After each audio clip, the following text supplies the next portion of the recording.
And the built belief is one where you are constantly, like for me, I came from a bad place.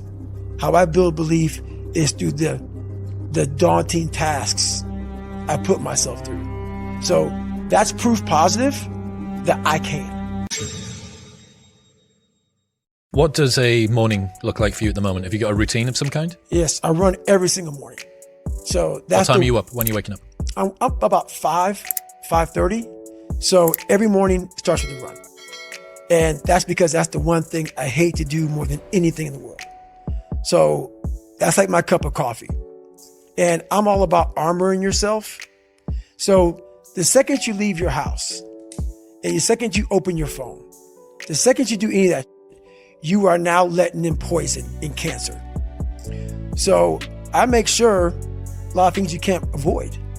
So as I get up, I start to armor plate my mind and body. Like a person's going to war, you put your body armor on. That's what I'm doing on that run. I'm waking up and I'm giving myself all this armor. So when I come out in the world, now look at that phone, I'm ready. I'm not waking up late. I'm not rushing around. I'm not disorganized because I know I'm gonna get hit in the mouth. There's an art to getting hit in the mouth. And that is why these things are important. You have to wake up and you have to give yourself belief. You have to give yourself confidence. So it starts with that run. So after the run, I come home, I eat something small. How long's the run typically at the moment?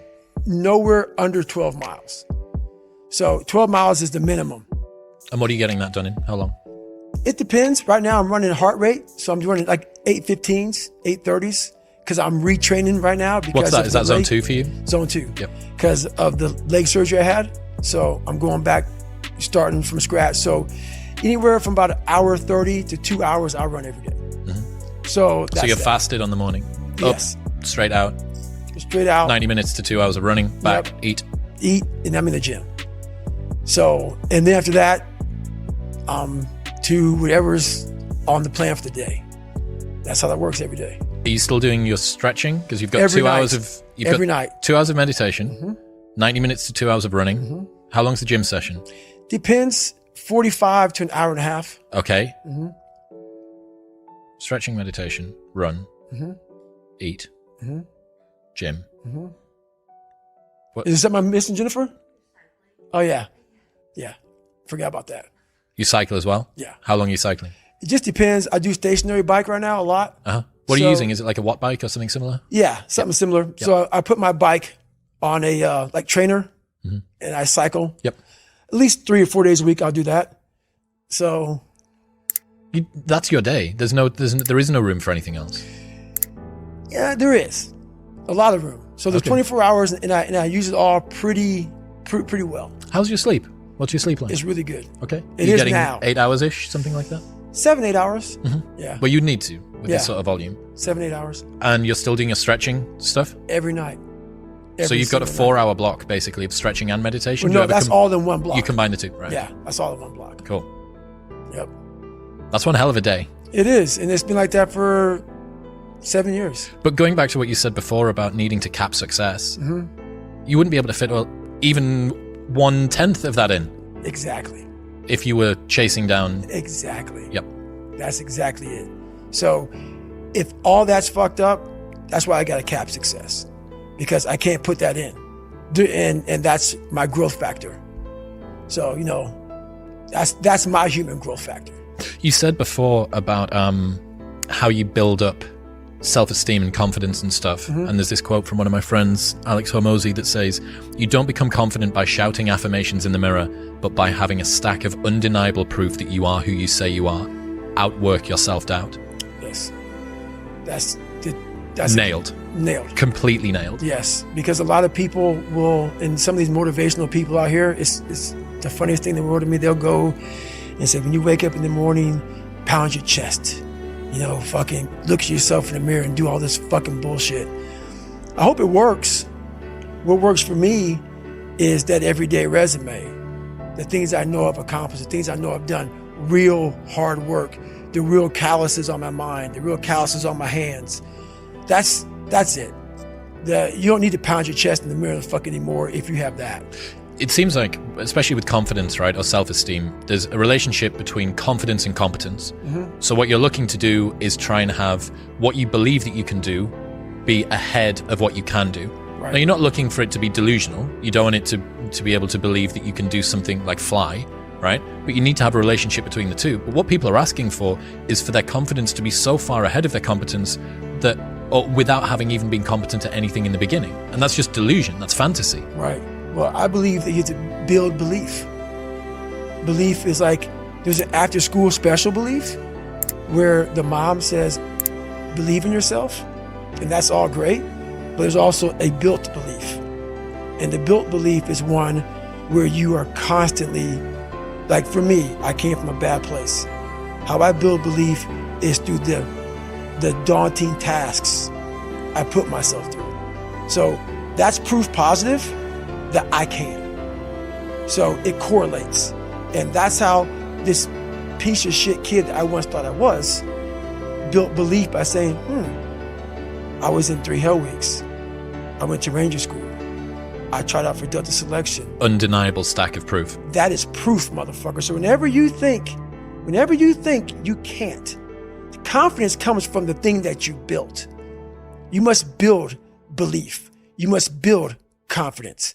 It can't be like, hey, I'm gonna go knock that shit out. You gotta look over here and say, I can knock that shit out.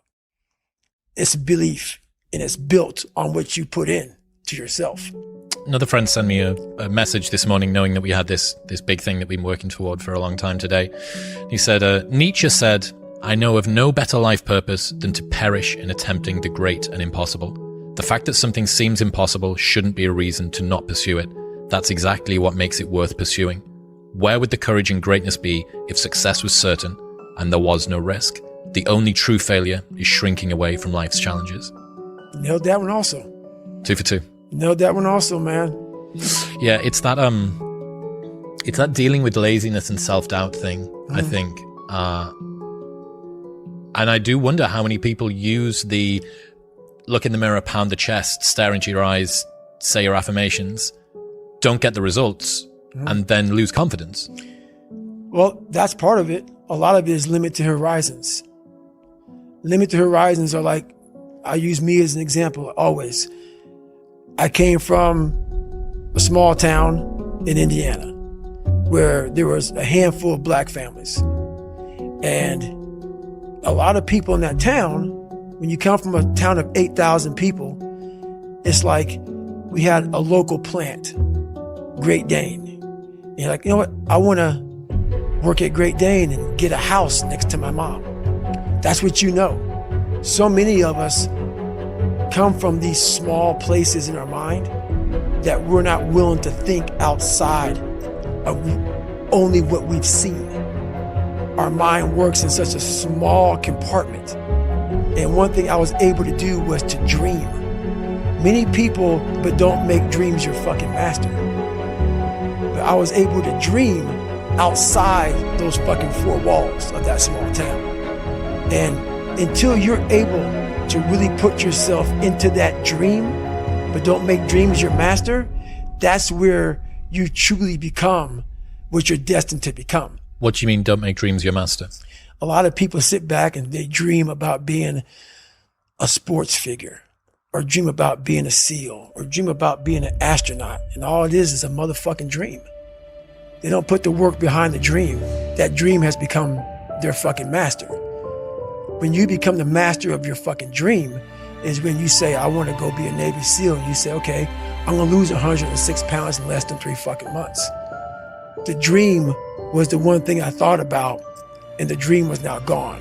Now, what comes in, the dream goes away, and the fucking laundry list of fucking details and tasks come up. Gotta do this, gotta do this, gotta do this, gotta do this. That's when you become the master of your dream. So, a lot of people out there dreaming. Ryan Holiday says, talking about the thing and doing the thing vie for the same resources. Allocate yours appropriately. That's it. That's it.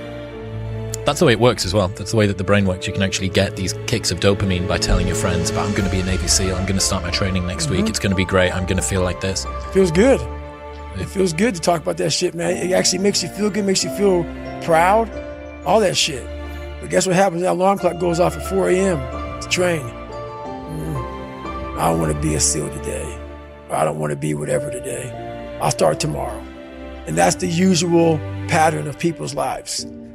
That's why I talk about clearing out the mind. Until you really want to do something, you always get be a talker. You always get run your fucking mouth.